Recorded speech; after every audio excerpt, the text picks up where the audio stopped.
Hey guys, welcome to the 7th episode of Launch Sequence. Today we're talking about a very special feature for Alice known as custom deep research. Now, a lot of outreach tools will talk about personalization, but in practice, it often looks like the same surface level signals repeated over and over.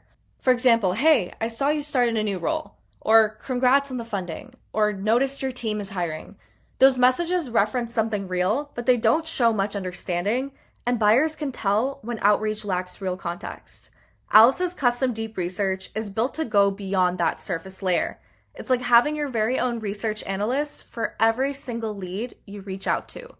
She scrapes the internet across relevant data sources and combines what she finds around your internal knowledge base, which includes the context around your products, services, and positioning.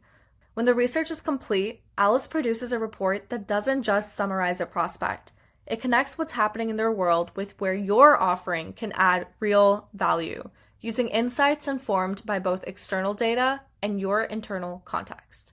For our live web search option, I'm going to tell Alice to find heads of RevOps, sales, or marketing at Series B2C SaaS companies that have publicly discussed challenges with pipeline or forecasting accuracy. And we're going to click go. If you want to learn more about how live web search works, you can check that out in episode 2 of our series. On the right here, you can see our preview contacts start to pop up. We can go ahead and continue. If you offer multiple products or services, you can tell Alice exactly what to focus on. For example, you might ask her to reference only one product in her research by selecting specific resources from the knowledge base.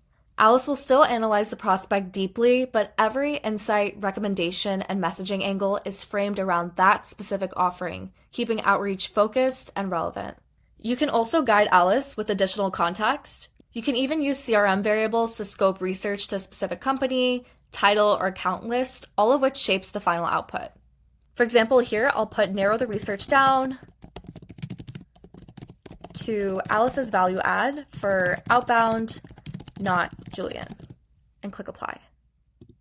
You can now see the research being updated to reflect my guidance. The great part about why this is different is that it isn't generic research dressed up as personalization. It's context-aware, strategy-driven, and fully customizable, down to CRM variables like company, role, or segment. Now you can see in the messaging how the direction we gave informed the messaging that Alice generated. With custom deep research, Alice helps you move past surface-level personalization and into outreach that's genuinely informed. If you want messaging that reflects that you've put in the work to understand the prospect's business and not just basic signals, this is how you get there. Thanks for tuning into this week's episode, and I look forward to seeing you guys for our next one.